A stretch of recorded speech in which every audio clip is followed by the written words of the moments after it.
Okay, today we are playing a game on King's Row, and it's a very unusual game today because it's actually a college scrim match between the University of Wyoming, the abbreviation for which you'll notice is very close to UWU, which is quite depressing, and SDSMT, which is the South Dakota School of Mines and Technology. Yes, I do have that open in another window because the abbreviation is so long. I've looked at the abbreviation like, what does that even mean? I hope Google can tell me. It did manage to tell me.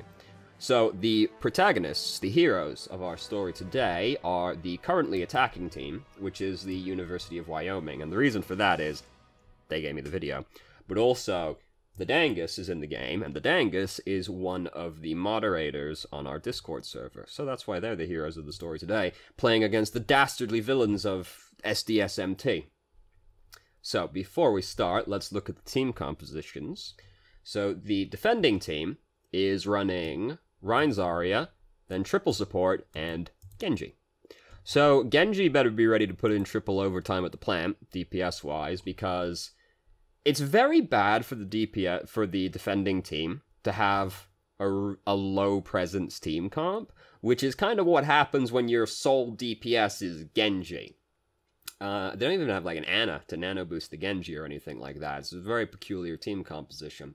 Because they've got a strong front line, certainly, because they've got Ryan, Zarya, and Bridget as their front line, so that's a pretty sturdy front line. But the damage backing up that front line is Genji and Zenyatta, which is not exactly going to terrorize the world DPS-wise, so it's a pretty low damage team composition, so I would be concerned about just kind of getting rolled over. Now, going over onto the attacking team, we see they've got Ryan Zarya, who would have guessed Ryan Zarya mirror match.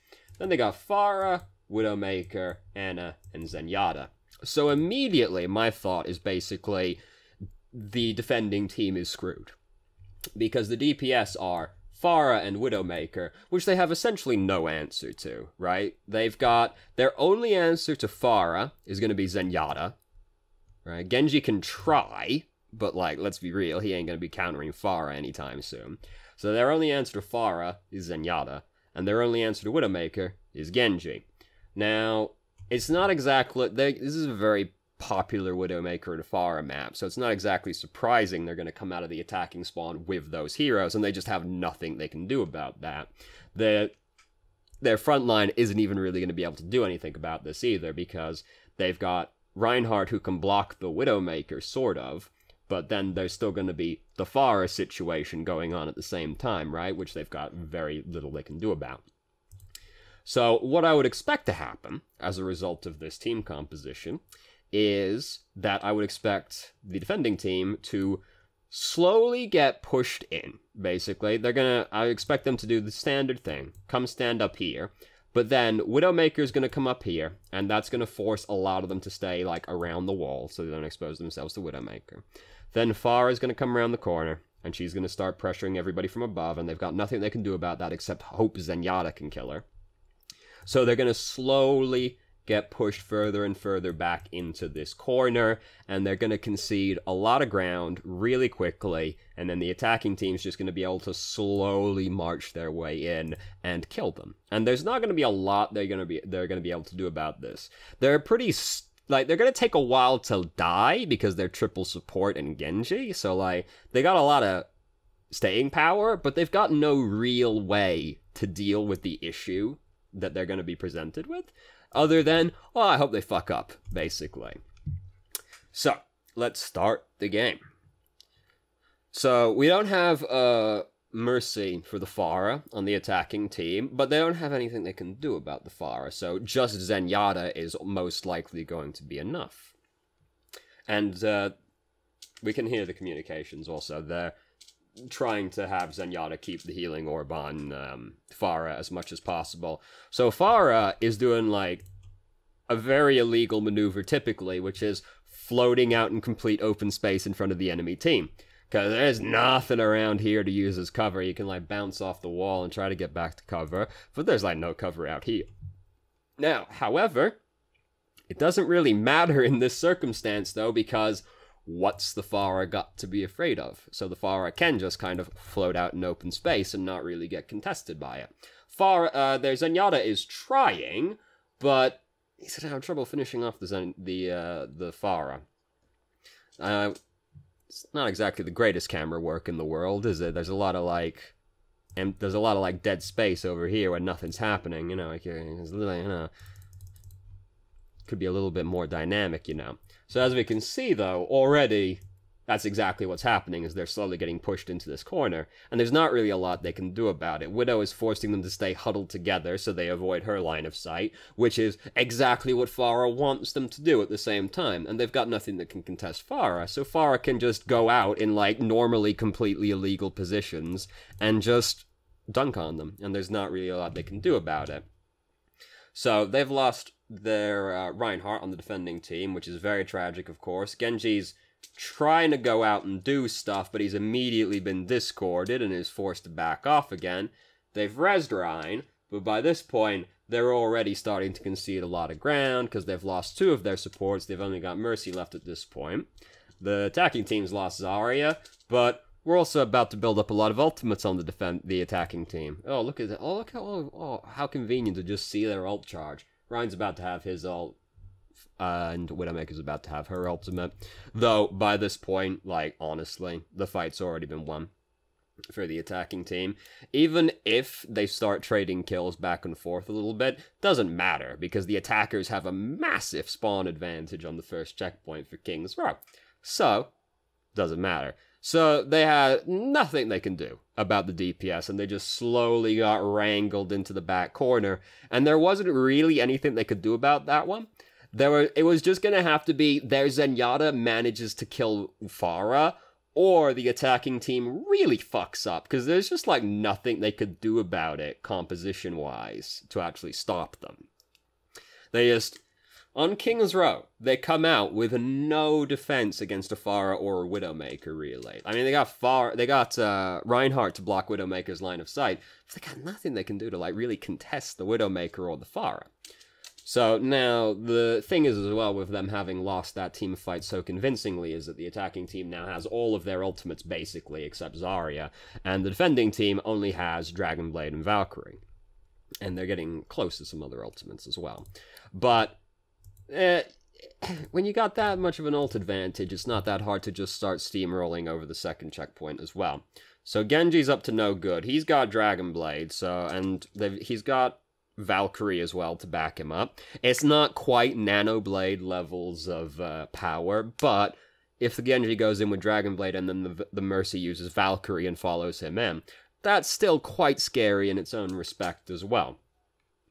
It has seen some amount of actual play out there. So, Bridget just got picked off because she was, like, way out of position. Like, look how far up this Bridget is compared to everybody else. Genji's up there as well, but I mean, like, she's way too far up, so she's just gonna get killed as well. This is already really bad, given that they're at such an ult disadvantage right now as well, and now they're at a person disadvantage as well. So, Reinhardt did just completely mess up his ultimate and got blocked by both the bubble and the Reinhardt barrier. So, here's a complaint I have about the communications, right? Because that's going to be part of the complaining in this video.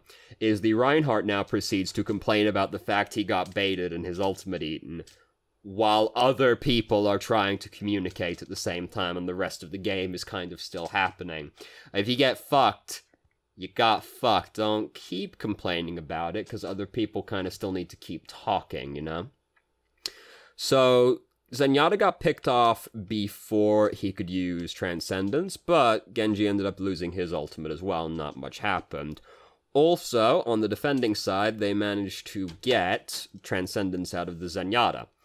They did cost Zarya's Graviton, but they got Zenyatta's Transcendence out early. Now Reinhardt's going in with Nano Boost. Reinhardt's got his ultimate back up again, because that's what happens with Reinhardt's ultimate and Nano Boost. So it was a very messy and chaotic fight, but it ends up working out in the end.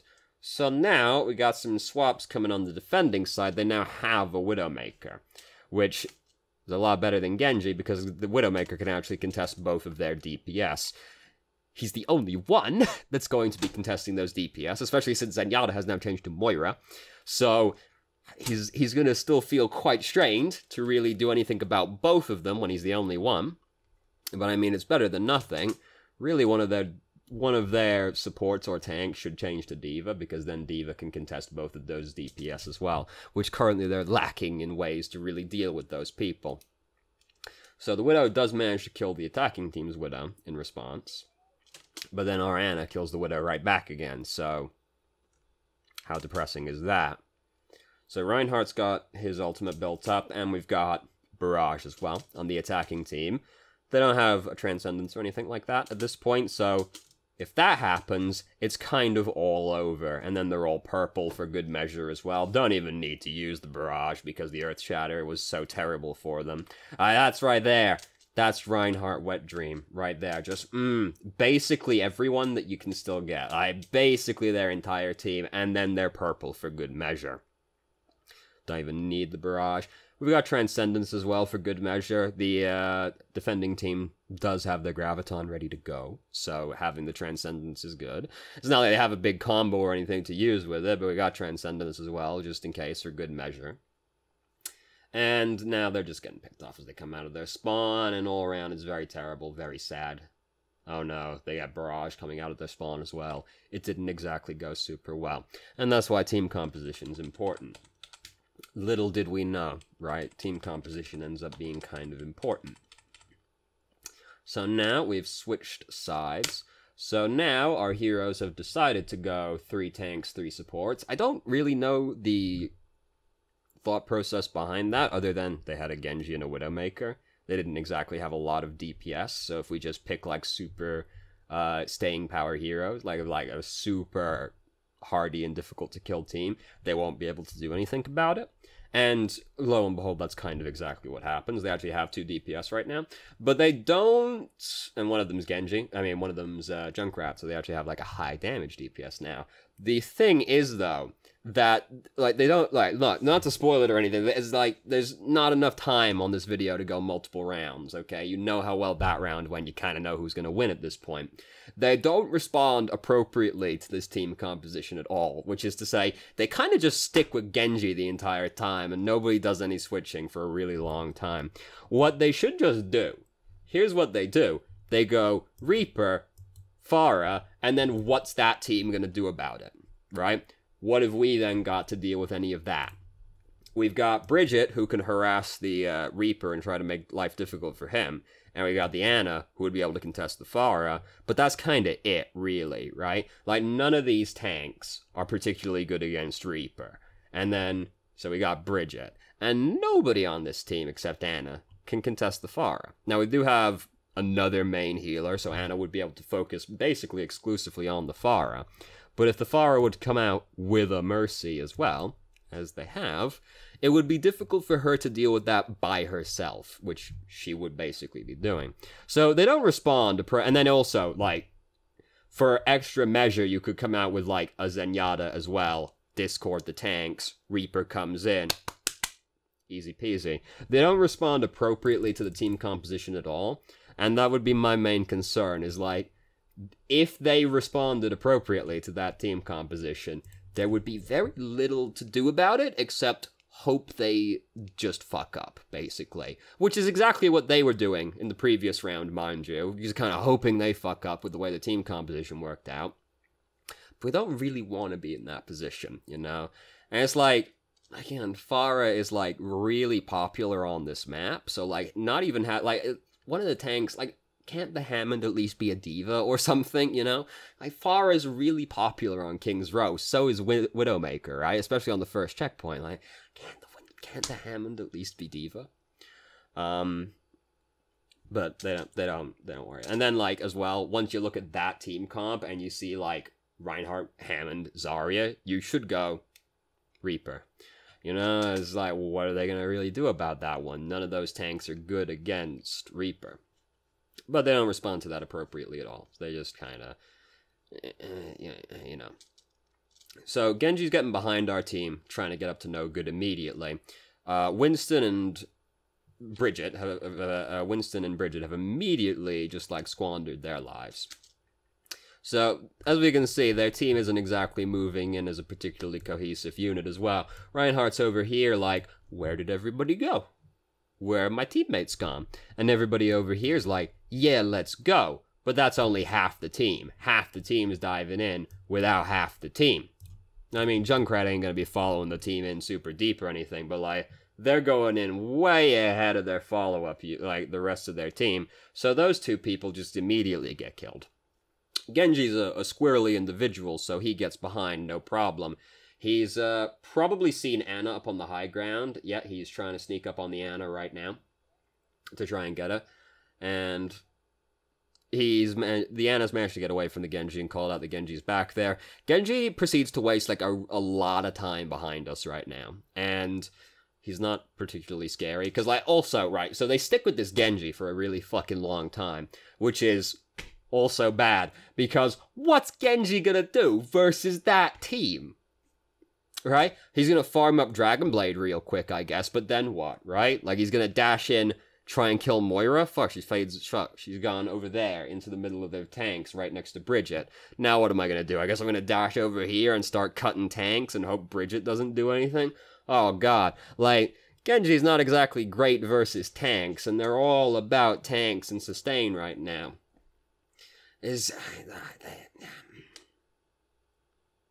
I pushed the refresh button by accident. That's how depressed I was. Okay. Team composition, as it turns out, is important. Who knew? So Genji right now is about half health, because he got hit by Bridget's flail, so he's going to have to go way, way back to get a health kit, because that's all he can do from back there. So he wastes just a legendary amount of time back there. It's unbelievable.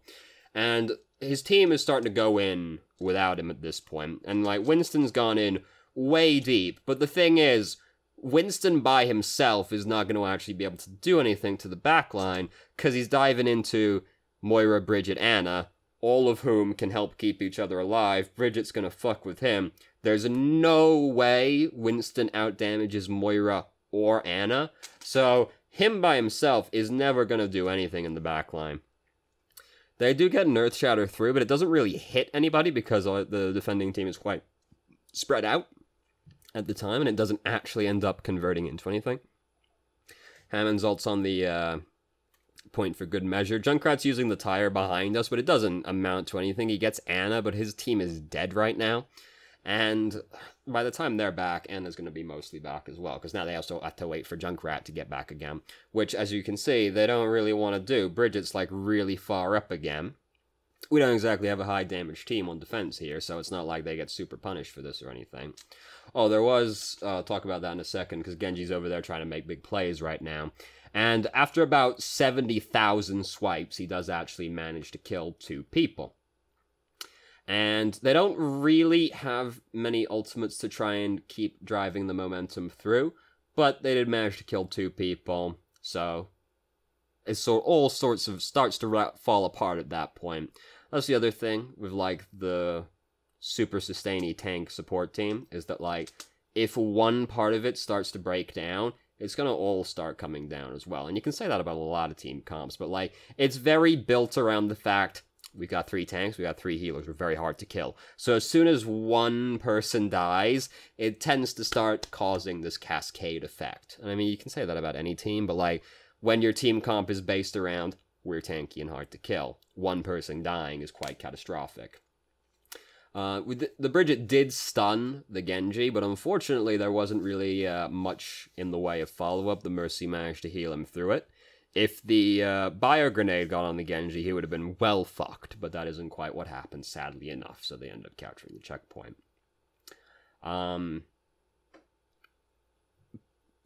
Also, that's another. If we had a Winston, right? Because we know they had Genji, and then the Genji changed to Widowmaker. Winston would not exactly be a shocking pick either. Winston's also okay against Pharah. Then that would have made life significantly more difficult for Genji. Because basically what happened was, Genji got behind us. We kind of never really dealt with the problem. We knew he was back there. We talked about Genji being back there. And so we were watching for him. But, like, there wasn't a lot to really do about it team-wise, because the only person on the team who is super good at killing Genji is Bridget. But if he's coming at you with Dragon Blade, and he's being healed by the support, the Bridget kind of usually needs more than just the Bridget to deal with that. So, like, you know, Winston, helpful. Or just getting the bio grenade on the person would have killed them, but I mean, you know, aim better, all that good stuff. So here's one thing I did mean to mention earlier, and it was something in reference to what our Reinhardt player said, which was that he was apologetic that he didn't call out the fact he was going to use Earth Shatter, because you kind of can't really communicate that you're going to do Earth Shatter in advance, because it's the kind of thing where you see an opportunity, you have to immediately take it, because there isn't a lot of leeway in that. You try to get it past him when he fire strikes, you just do it as soon as you see the fire strike. About the best you can do is like yell, "I'm ulting" as you're ulting, which isn't particularly helpful. But what you can do as the Reinhardt when you've got Earth Shatter is you can say that you're looking for you can tell your team you're looking for an opportunity to use Earth Shatter, so at least they're ready for it, you know? You can't really communicate super far in advance that you're going to use Earth Shatter. All you can do is alt as I'm pushing the button. So the better thing to do is just say, "I've got Earth Shatter, I'm looking for an opportunity to use it, be ready."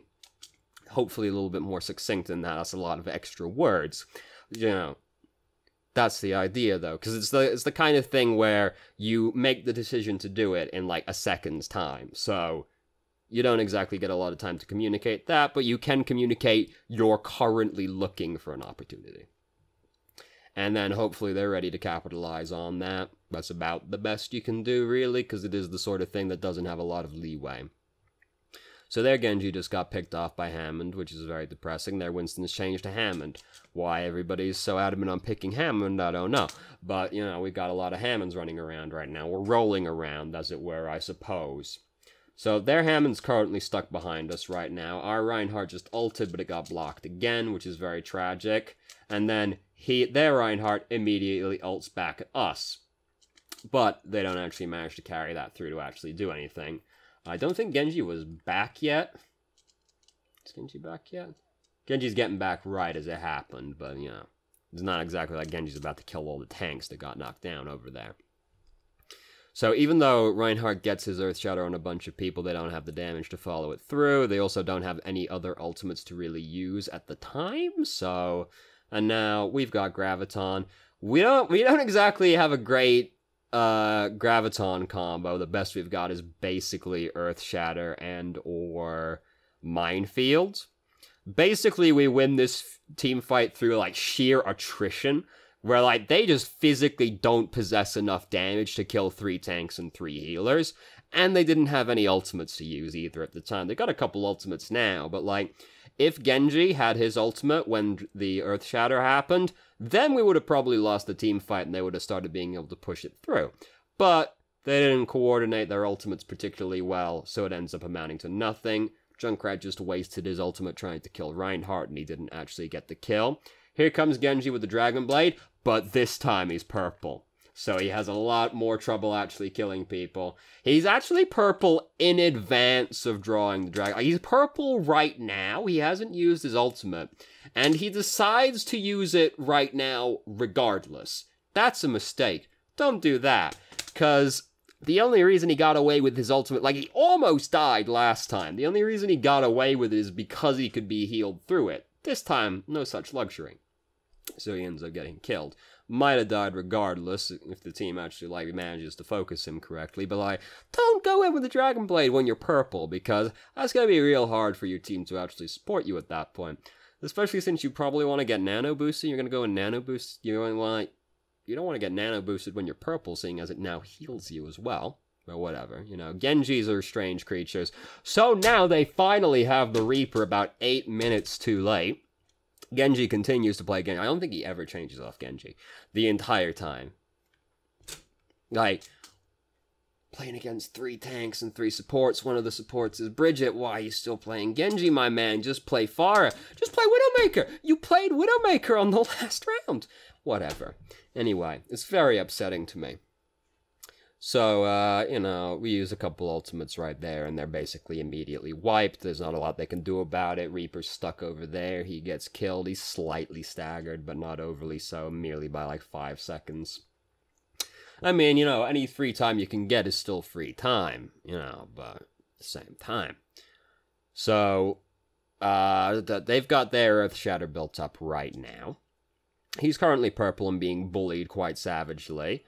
Our Reinhardt ends up getting his ultimate blocked again.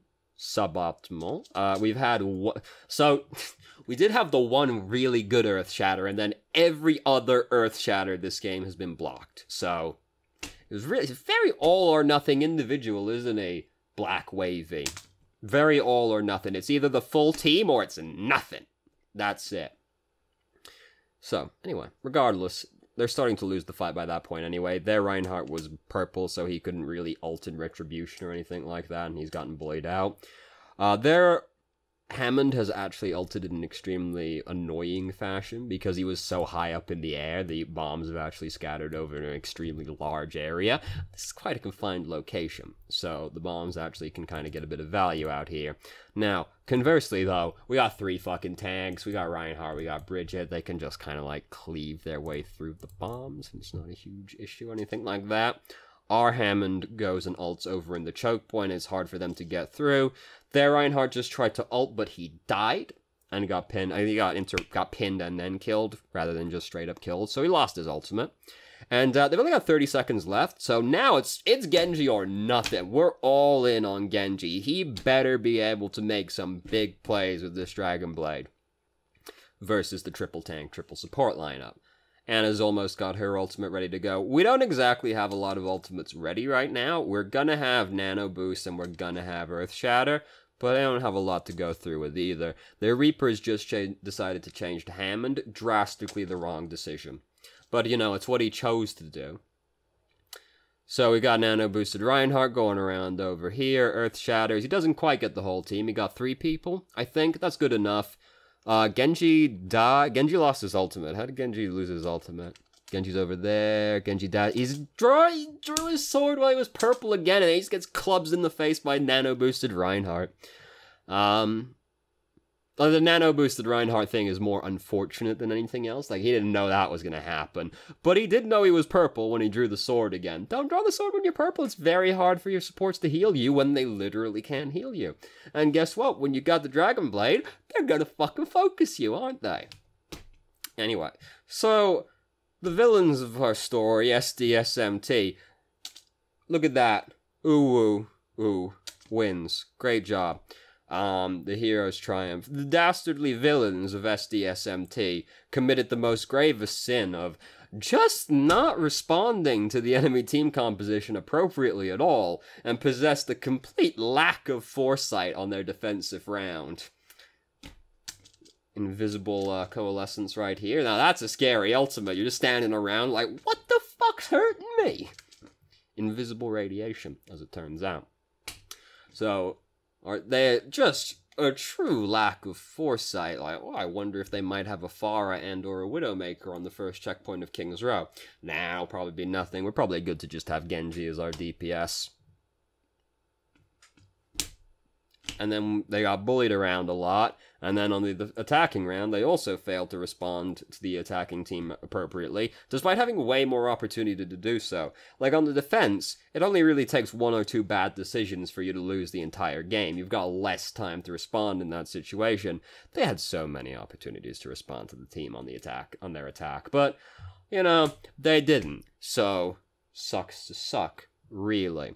So, didn't have that much to say about the game, honestly, other than the few things I complained about already, which were largely communication issues, mostly centered around Reinhardt, funnily enough. So, anyway, thank you for watching the video. If you did, if you have any questions, feel free to ask. I'm more than happy to answer. If you haven't already, you can join our Discord and ask questions more directly and have a conversation about them, or just shitpost with us.